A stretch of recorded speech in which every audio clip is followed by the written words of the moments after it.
What's going on, YouTube? This is just going to be a reason why I think this game is plainly based on luck. It's more heavy on the luck side, and this is the reason why.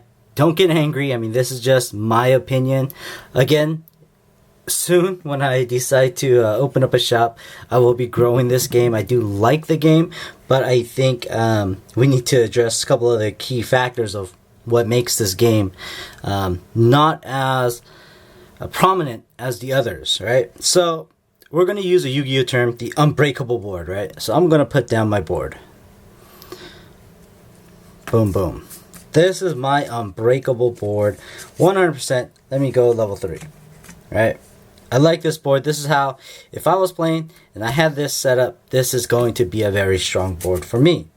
So let's put down just stock, right? Whatever these stocks are. Okay. And then we go take the damage up. 2, 3, 4, 5, 6. Alright. So, more or less, every other card game, you have to beat the character to take damage. The only thing that Weiss Schwarz has is that, where let me go? I'm just going to bring out one of these cards, right? Where's my wimpy little card here? Alright, there we go. So, when you take damage, you go by here. If you get a climax, the damage is nullified. That's it. That's the only way to stop any damage. So now,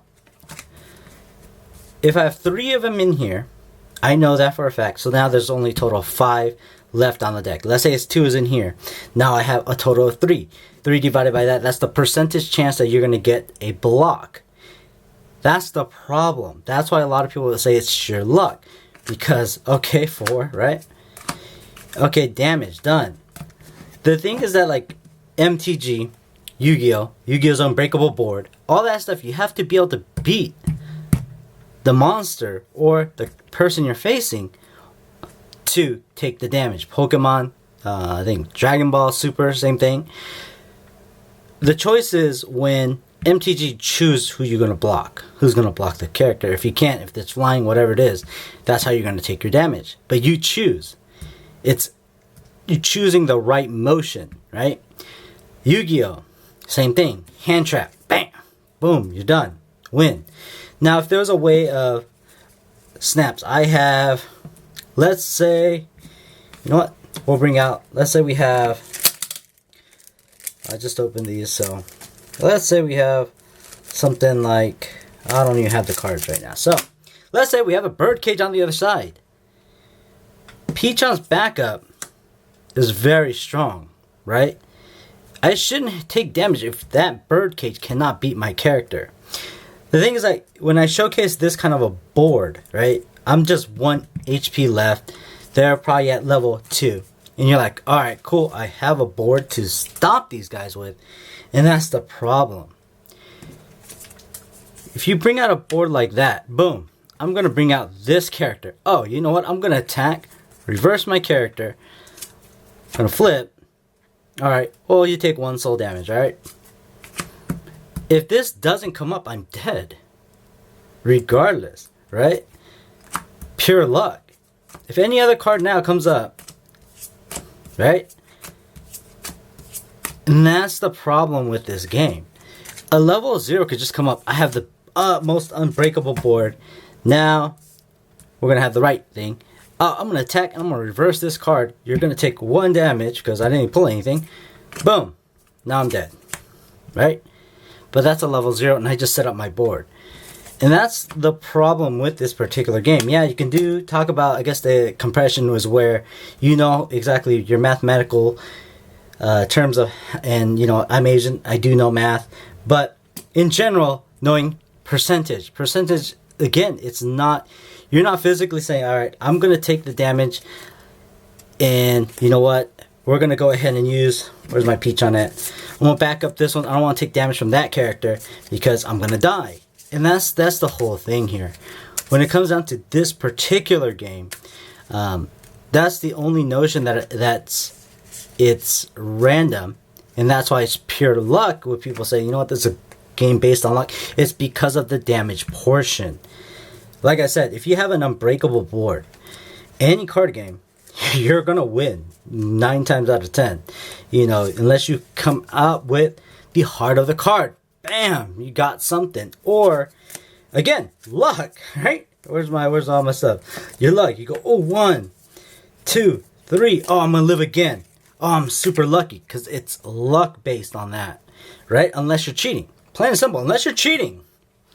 You know where these things are. Nobody knows where they are. You're just going to have a high percentage chance of determining on what's coming out. And that's the only thing I do think that this game has. And it slows people down from excelling. That's, and that's one of the stronger portions. The second portion is, as you can see on the Konosuba video, it's not written so a simpleton like me could understand it. I have to read the card twice to figure it out, and sometimes it's not verbally clear to me. It doesn't make sense to me, and that's another issue with this particular game because it's just so much. But once you get the hang of the game and all that, and it'll start coming and flowing towards you. But you got to be able to play. Third, there's no real play area, and like I said, whenever I come out to it, it'll be something like that. For me, what I do recommend, I think that if I'm holding a hand like this, if I got like 2 bird cages going up against, I'm going to get demolished. If I could pitch, like a hand trap, like Yu-Gi-Oh's hand trap, or an instant, and I could pitch it to the memory to nullify any damage from that other character, that is where you're using strategics. It's plain and simple. I'm going and just doing an outcome where I'm not going to take damage from these two. I could afford the damage from here. All right, next round, let's go. Something like that is where you call skill based, right? And a lot of people are talking about brainstorming and all these different things. You're just going through your cards. Again, the damage cancellation portion, unless you're cheating, it's not there. And that's why I think, again, this game is holding a lot of those things back, where a lot of people, where they come from, Magic the Gathering, Yu-Gi-Oh, they're like, dude, this is just luck based. Like, it's because of boards like this where you're like, dude, I got the most unbreakable board, and I'm gonna attack right here, I'm gonna reverse it, boom, you're dead. Ends the game. Come on now. Like, when you're getting steamrolled, it's not fun, because all the all the climaxes are at the very bottom, or they're somewhere around else, and you don't draw them. And again, that's randomness, and that's, again, luck on the damage portion. And again, like, if a backup would be like, alright, if you use a backup and the other character cannot rest your character, or reverse your character, I guess, you do not take any damage. That's another way. Or when you're in level 3, you have to be able to beat these monsters or these characters in order to take damage, or anything like that. Then backups will become more prevalent in these games, because, hey, this is not going to die. I got to kill this guy. I have 2, 4, 6, 8. 8, that's 4,000 plus that, 35 plus this. You're looking at 16,000. You cannot beat my 16,000 Fuka. Again, those are a couple things that I think needs to change. But again, the game in general is just simple and fun. I like playing with my anime characters, but that's what I think this game's hold back. 1 is going to be this particular scenario. 2 is going to be the text on it. It's just so much. 3, 2 is the simplicity, right? You need to make it a little bit more simple. Yu-Gi-Oh! Is another confusing game, but it is labeled a little bit better. And 3, there's just not a lot of play areas. And, when it comes down to it, people want to learn. But when I tried to learn this game at the beginning, there was a lot of just jerks, man. Like, just to try to learn this game, people are not that friendly. So one of my, actually he was one of my customers, and he was like, hey man, I want to buy a case, yada yada yada. And I started talking to him and, gave him a deal, all that stuff. And I said, hey bro, can you teach me how to play this game? So I actually flew down to LA and he taught me how to play the game. The basics of the game. He goes, hey, this is what it is. This is what's going on. This is what you got to look out for. These are all the different things. And that's what makes this game fun. It was enjoyable. We were drinking a lot. And I could not figure it out. You got to stay on top of what the words say on these cards. But again, that's why I think this game, for a lot of players, is based on luck. And you just have to kind of bring it in, right?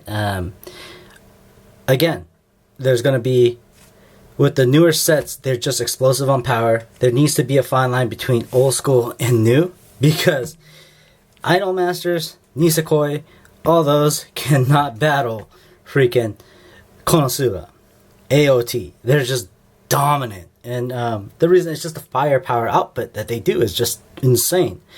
Mechanics wise, they all have their little quirks, but that's the reason why a lot of times they can't not stay, because the amount of output, where Megumin's elbow drop or Pito Hui does 5 damage, boom, you're done. The new set has like 6 to 10, it's like insane. But in general, that's why I think this game is based on luck. I would have to say it's luck. The damage is based on luck, and that's where a lot of people say, hey, this is not a skill-based game, because you're not physically stopping damage. And that's my thought, views. Hit that like button, subscribe. Let me know what you think. Again, this is my opinion. Please don't get angry over my opinions. Again, I do want to see this game grow. I do like the game because I do love anime in general. And I'm not going to walk away from this particular deck unless 10th anniversary does come out, or everybody knows Shield Hero. Alright, y'all. Take care.